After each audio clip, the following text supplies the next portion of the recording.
कभी सोचा है कुछ फोटो देखते ही वो वाव क्यों लगती है और कुछ फोटोज हम इंस्टेंटली स्क्रॉल क्यों कर देते हैं? ऐसा नहीं कि कैमरा अलग है या सब्जेक्ट अलग है, सिर्फ फर्क होता है कंपोजिशन का मैजिक।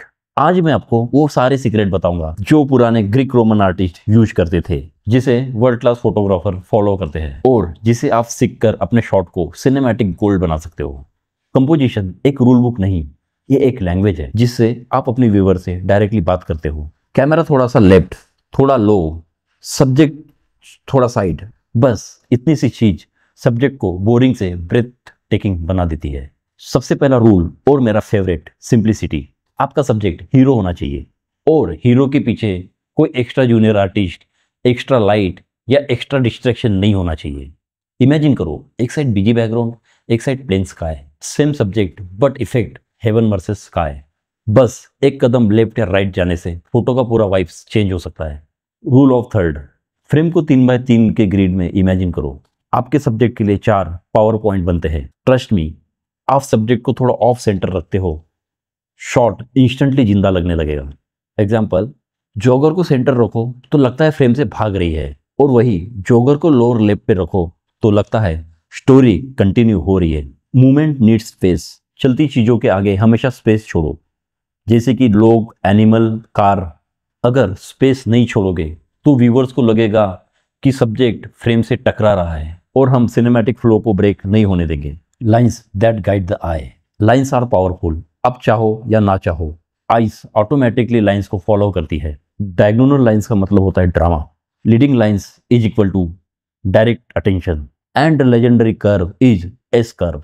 रोड हो, रिवर हो या ह्यूमन की बॉडी हो, एस कर्व हमेशा एस्थेटिक प्रेजर देता है। Shapes and triangles.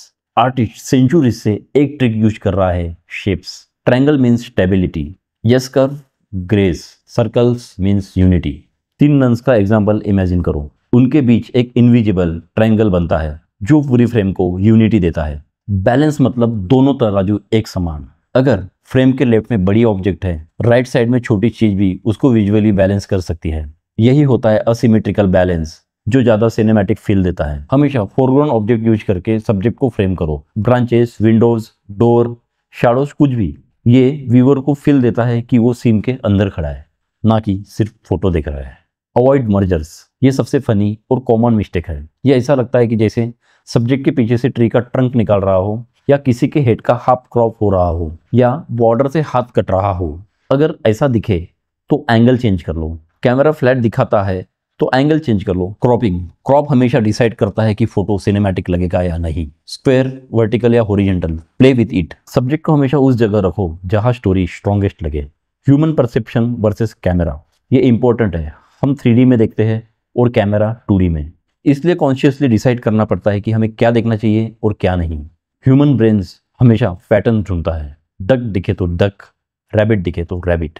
फोटोग्राफी का अल्टीमेट गोल है व्यूअर्स को करेक्ट इंटरप्रिटेशन देना। Famous example the last suffer, Leonardo da Vinci का लास्ट सफर देखो, सारी कवरेज लाइंस क्रिस्ट के हेड पर मिलती है। आर्टिस्ट ने पूरा कंपोजिशन इस तरह डिजाइन किया है कि आपका अटेंशन कहीं और जा ही ना सके। Using size and position to control story.